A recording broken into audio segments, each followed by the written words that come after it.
The little ones introduced kids to the awful world of This War of Mine, and today we will look at the first of them. Welcome back to A Survivor's Guide to This War of Mine, and the story of Kalina. Kalina is a child character and as such can only do a few things. The main thing she can do is play, which keeps her spirit up, which in turn improves the mood of the group. The other thing that she is able to do depend on what you are able to teach her and how much trust you build up with her. You are able to teach her most recipes in the game, especially repeatable ones like food and water, and if you build up trust with her, you can have her share a bed with an adult, saving bed space each night. The other way that they are useful is that they save resources by only requiring one portion of food or medicine to move up 2 levels. For example, one portion of cooked food will take her from hungry to well fed. This is very helpful as keeping her happy and well looked after improves everybody's mood. So now that we have covered the main things about children in general, we can look at Kalina's story in particular. We'll start with her recruitment speech and then move on to her good and bad stories before we look at her endings. Note that kids can only leave the shelter and won't be killed by any raids. So, her recruitment speech is said by her brother Grozdan. Hi, I'm Grozdan and this is my younger sister Kalina. We have no place to stay, but our uncle has a house on the outskirts. I can try to reach him if you look after Kalina for a couple of days. She's a good girl, she won't cause any problems. You look kind-hearted, will you please help us? Now we will look at Kalina's story, starting with her good story. I love Mummy and Daddy very much. Mummy sings and brushes my hair, and Daddy reads my bedtime stories, and takes me horse riding.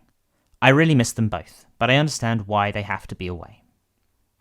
Those people are fighting now, and this is all very sad, so Mummy and Daddy went to heaven to ask the angels to make them stop. It's important, so we must stay here with you, or with our uncle until they come back, and they promised that we would go to Africa, and it would be great. In Africa, we'll have adventures like the heroes of my favourite book, In Desert and Wilderness. Daddy used to read it to me before I went to sleep. It's about a little girl, Nell, and her older friend, Stas, who is brave and good, and just like Grozdan. Nell and Stas are kidnapped by some bad people, but then escape and have adventures. They travel, meet lions, and even make friends with an elephant, and in the end, they meet their parents again, and everyone is happy. It will be the same with us, won't it? Now we move on to Kalina's bad story. I miss Mummy and Daddy a lot. My hair is dirty and not brushed, and no one reads me bedtime stories or takes me horse riding. I don't understand why they have to be away. I need them. There are so many bad people everywhere now. Bad people want to hurt you. If Mummy and Daddy were here, no one would hurt us. But they're not. They can't protect us. Grozdan says they are happy now. But how can they be happy without us? I want them back. I want them to take us to Africa, like they promised. I want to have adventures in Africa, like Nell and Stas, the heroes of my favourite book, In Desert and Wilderness. Here in the city, only bad things happen. I want to be far away with Mummy and Daddy and Grozdan. Why hasn't he come back yet? He would never leave me behind, would he? Even though there were people fighting in Africa too, Stas would never leave Nell, except for one time when he went to look for medicine for her. Grozdan will soon be back, won't he? I really want him back. And my parents too. I'm not crying, it's just, I have something in my eye. Kalina shows off quite how tough it can be to be in a war zone as a child, and her story is amongst the saddest that this war of mine has to offer. Hopefully you were able to help her through the war and get one of the following endings.